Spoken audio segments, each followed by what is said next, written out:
Hey everyone, my name is Jenna Olalia, and this is my overview of SDSU's single subject 3SB orientation. What I'm going to go over in this PowerPoint is basically what is the 3SB program. I'm going to talk about the growth versus fixed mindset and why that's important, as well as talking about key points in the STE Credential Handbook, as well as tips for success. So what is the 3SB program? Well, the 3SB program is different than other cohorts because, as in its name, the program is about 3 semesters long rather than 2, meaning you get a fall-spring-fall system rather than a fall-spring system. This allows for more flexibility in scheduling, as well as gives you more time to prepare in becoming a better teacher. A general schedule of a 3SB student will be student teaching for about 3 to 4 hours, building up to 4 to 5 hours a day, Monday to Friday, in a placement somewhere in San Diego. You're also going to be taking courses late at night, late afternoon or at night. For now, everything is online, so it's important to familiarize yourself with online outlets like Flipgrid, Zoom, and screencasting. These are our cohort leaders, Professor Eric Ginsburg and Professor Will Stewart. They are our go-to people in the cohort if we have any questions about anything or concerns going on in class or our placements.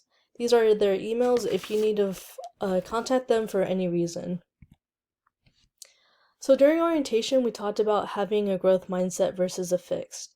What this means is that having a growth mindset is that you believe that you're just not there yet.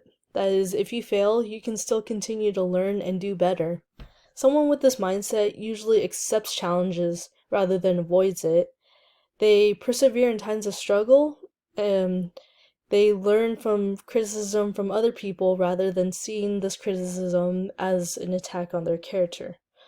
This is important because getting your teaching credential isn't easy.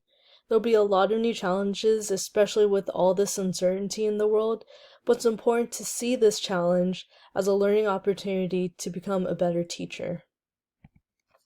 So this is the STE Credential Handbook. This is very important. It carefully lays out what you need to know about getting your teacher credential in this program and how to succeed. So this program focuses heavily on equity learning, as well as putting theory into practice and reflection in teaching and learning. These some key ideas from this handbook is that you must maintain a 3.0 GPA, as well as getting C's or higher in your classes, as well as getting a credit in student teaching. Everything we learn in class and student teaching will prepare you to take the EdTPA in your final semester.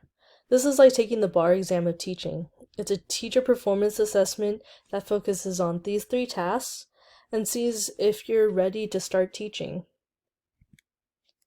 So some tips and norms that you need to know to get through the teacher credential program is that you remember to be professional in interacting with your colleagues, the professors, guide teachers, and emails. Treat every interaction as though it's a job interview, so try to be impressive. Remember to do your work and get everything done on time, and try not to get overwhelmed. It's a very stressful program, but it's important to learn coping mechanisms so that you can get through it. Remember to communicate with everyone. If you're having an issue, try to reach out to your cohort leaders, classmates, your guide teacher, to seek help if you need it. So this is the end of my presentation. Thank you all for listening, and I hope you all have a good day.